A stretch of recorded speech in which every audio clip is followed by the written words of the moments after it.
On April 17, 2026, at exactly 7:14 a.m. local time, a three-stage solid-fuel intercontinental ballistic missile launched from a mobile erector near Pyongyang, fundamentally altering the survival calculus of every major city in the United States. The missile followed a lofted trajectory, piercing the atmosphere to an altitude of over 6,000 kilometers before splashing down exactly 1,000 kilometers away in the Sea of Japan, a mere 250 kilometers west of Hokkaido. But it is not the altitude or the distance that makes this launch a catastrophic failure of American security policy. It is what happened precisely 2 hours later. At 9:14 a.m., Pyongyang released an official diplomatic cable, flatly rejecting a direct private proposal from U.S. President Donald Trump for unconditional talks. The era of nuclear diplomacy is officially dead. The dictator who once traveled 8,000 kilometers to Singapore for a photo opportunity no longer wants to talk, and he just demonstrated a weapon that makes negotiations obsolete. The payload of this new missile contained MIR-V technology, multiple independently targetable reentry vehicles. This means a single missile aimed at the North American continent can now release 3 to 5 separate nuclear warheads, each hurtling toward a different American city at Mach 20. The question we must ask is not why Kim Jong-Un walked away from the table, but who handed him the keys to bypass the entire United States defense grid. To understand how the geopolitical board flipped so violently, we have to look at the timeline of the last 8 years. Back in 2018 and 2019, during the summits in Singapore and Hanoi, Kim Jong-un was operating from a position of economic desperation. North Korea was under maximum pressure, choked by United Nations sanctions, and isolated from global financial systems. He was seeking sanctions relief in exchange for partial nuclear concessions. When the Hanoi summit collapsed in February 2019, American intelligence assumed Kim would eventually be forced back to the table by domestic economic collapse. That assumption was a fatal miscalculation. While Washington spent the next 7 years relying on economic strangulation, the geopolitical landscape fractured.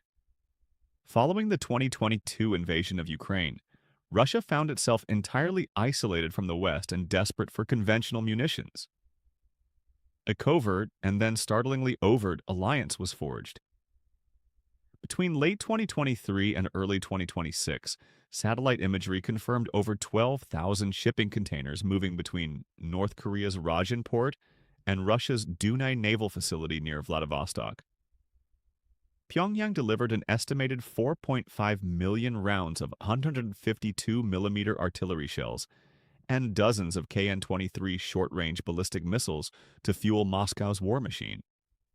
In exchange, Vladimir Putin did not just send cash, he sent advanced aerospace engineers, telemetry data, and the highly classified schematics required to master solid-fuel propulsion and MIR-V deployment.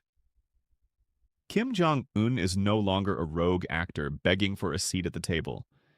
He has become a fully integrated partner in a new, heavily armed axis, and his psychology has shifted from survival to impunity. The military reality of the April 17th launch demands a rigorous technical breakdown because the physics of this weapon neutralize America's primary shield. Historically, North Korea relied on liquid propellant missiles like the Hwasong-15 and Hwasong-17. Liquid fuel is highly volatile. It takes hours to pump into the missile, requiring a massive convoy of fuel trucks and support vehicles. This process is highly visible to American SBRs, space-based infrared system satellites, giving the U.S. military a critical 12 to 24-hour warning window to launch a preemptive kinetic strike. The missile tested on April 17th is a next-generation solid fuel system. Solid fuel is precast into the missile body. It is completely stable. The transporter erector launcher, or TL, can roll out of a reinforced mountain bunker, raise the missile, and fire in less than 15 minutes. There is no warning.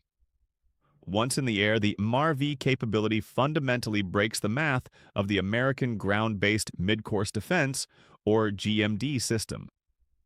The United States currently maintains exactly 44 interceptors deployed at Fort Greely, Alaska, and Vandenberg Space Force Base in California. Standard military doctrine requires launching a volley of 4 interceptors to guarantee the destruction of a single incoming warhead. If Kim Jong-un launches just one of these new missiles, carrying 4 independent warheads, it requires 16 American interceptors to stop it. If he launches 3 missiles simultaneously, the entire $40 billion United States Homeland Missile Defense System is mathematically overwhelmed. American cities like Los Angeles, Seattle, Chicago, and New York are suddenly unprotected. The geopolitical implications of this shift are actively triggering panic across the Pacific. The United Nations Security Council convened an emergency session within hours of the launch, but it was purely theatrical.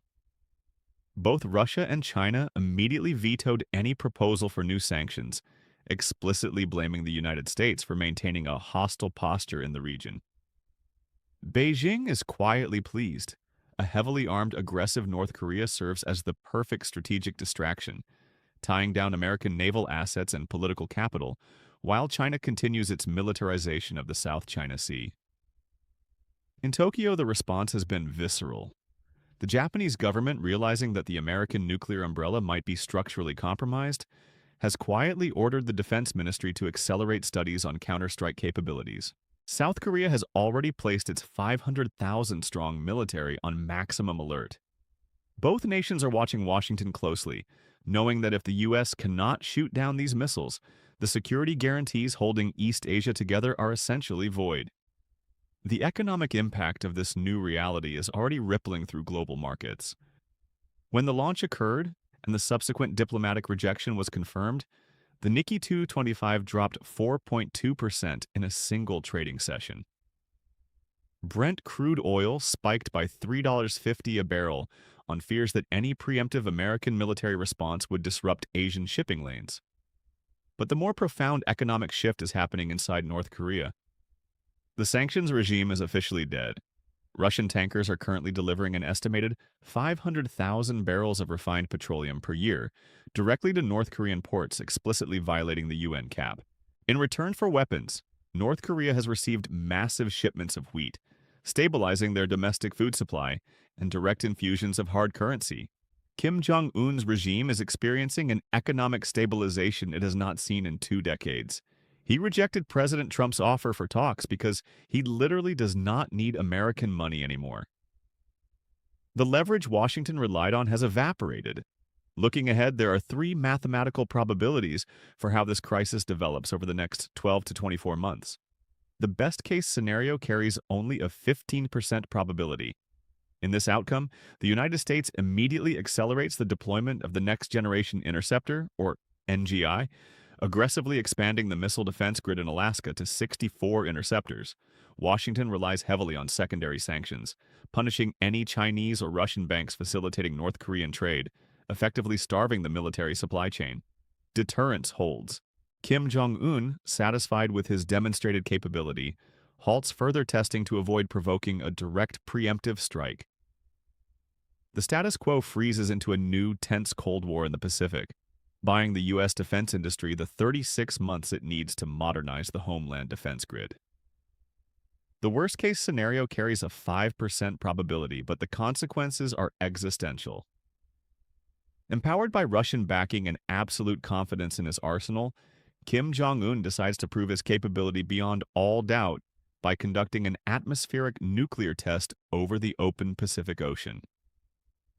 A missile is launched on a standard trajectory, flying over Japan, and detonates a 250-kiloton warhead at an altitude of 400 kilometers.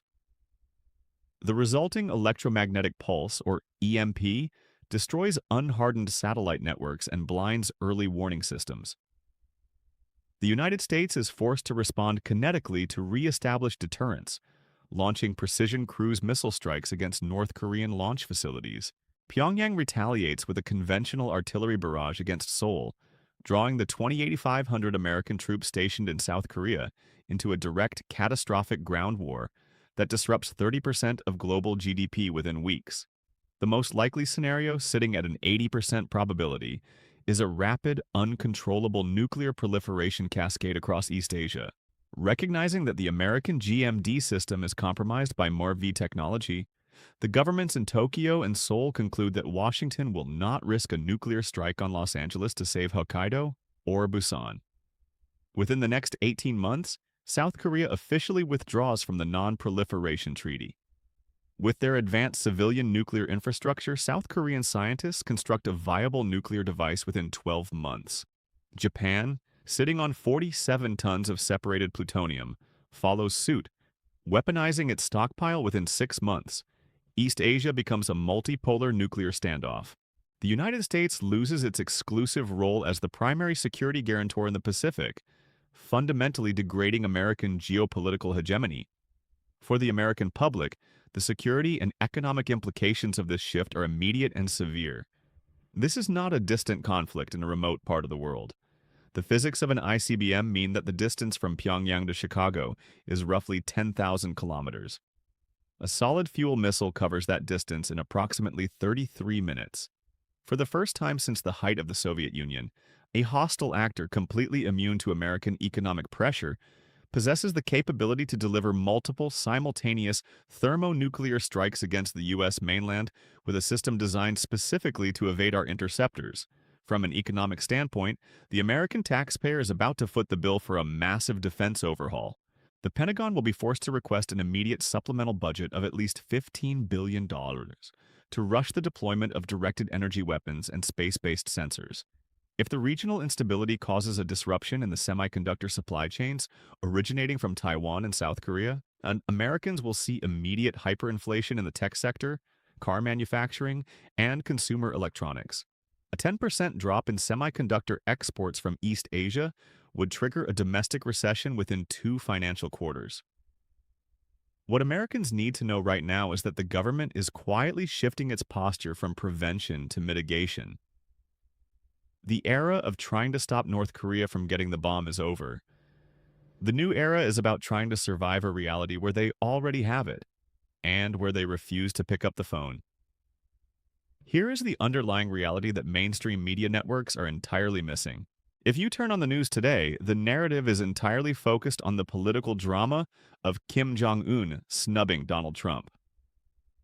Pundits are debating Kim's ego or Trump's diplomatic strategy, treating this like a reality television dispute.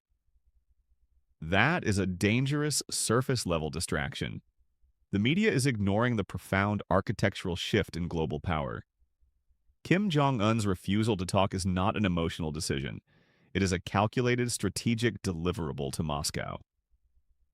Vladimir Putin did not give North Korea MORV technology out of charity. He gave it to them to force the United States military to pivot its attention, its intelligence assets, and its budget away from Eastern Europe and the Middle East and redirect them toward the Pacific mainland defense. The media treats North Korea as an isolated rogue state. The facts show they are now the vanguard of a highly coordinated, technologically integrated alliance. The technology inside the missile launched on April 17th is Russian. The telemetry data is likely being shared with Chinese military intelligence. By focusing on the rejected peace talks, the media is blinding the public to the fact that the United States is no longer deterring isolated dictators. It is facing a syndicated network of adversaries who are actively sharing top-tier nuclear technology to systematically dismantle American military dominance. The events of April 17, 2026 represent a point of no return in modern military history. By successfully testing a solid-fuel MIRV-capable intercontinental ballistic missile, Kim Jong-un has neutralized the American homeland defense grid, and by formally rejecting direct negotiations, he has signaled his absolute integration into a hostile bloc backed by Russian technology. The critical takeaway is that the leverage Washington relied on for 30 years, sanctions, diplomatic isolation, and the threat of preemptive strikes, has completely collapsed. The short-term outlook will see a massive acceleration in defense spending and a desperate scramble by Asian allies to secure their own borders.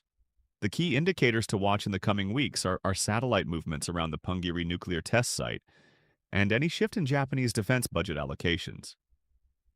We are no longer living in a unipolar world where American military might dictate the terms of engagement. The umbrella has folded, the adversaries are armed, and the silence from Pyongyang is the loudest threat the United States has faced in a generation.